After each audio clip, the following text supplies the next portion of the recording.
BNP chairperson Khaleda Zia চিকিৎসা নিচ্ছেন এবং চিকিৎসা গ্রহণ করতে পারছেন বলে জানিয়েছেন তার ব্যক্তিগত চিকিৎসক ও দলের স্থায়ী কমিটির সদস্য ডাক্তার AZM জাহিদ হোসেন।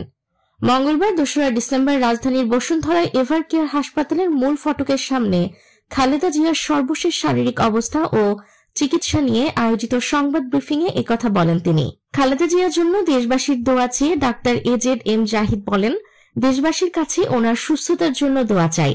সবাই দোয়ার কারণে এ যাত্রায় তিনি হয়তো সুস্থ হয়ে উঠবেন। তিনি বলেন, তারেক রহমান সার্বক্ষণিকভাবে চিকিৎসায় তদারকি করছেন। প্রধান উপদেষ্টা, সরকার, হাসপাতাল কর্তৃপক্ষ সহ সবাই যথাসাধ্য সহায়তা দিচ্ছেন। তিনি বলেন, ডাক্তাররা যে চিকিৎসা দিচ্ছে সেটি উনি গ্রহণ করতে পারছেন। তবুও বিদেশে যাওয়ার মতো পরিস্থিতি আছে কিনা মেডিকেল বোর্ডের সদস্যদের পরামর্শ নেওয়া হচ্ছে।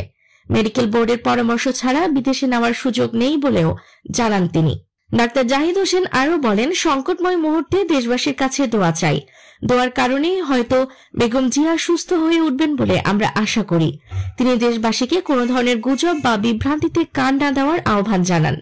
খালেদা জিয়া দীর্ঘদিন ধরে হৃদরোগ, ডায়াবেটিস, আর্থ্রাইটিস, লিভার সিরোসিস ও কিডনির জটিলতা সহ নানা শারীরিক সমস্যায় ভুগছেন।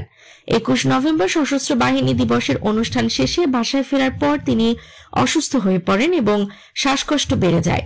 ২৩ নভেম্বর জরুরি ভিত্তিতে তাকে রাজধানীর এভারকেয়ার হাসপাতালে নেওয়া হয়। চিকিৎসকদের মতে তিনি নিউমোনিয়ায় আক্রান্ত হয়েছেন এবং সঙ্গে আরও কিছু জটিলতা রয়েছে।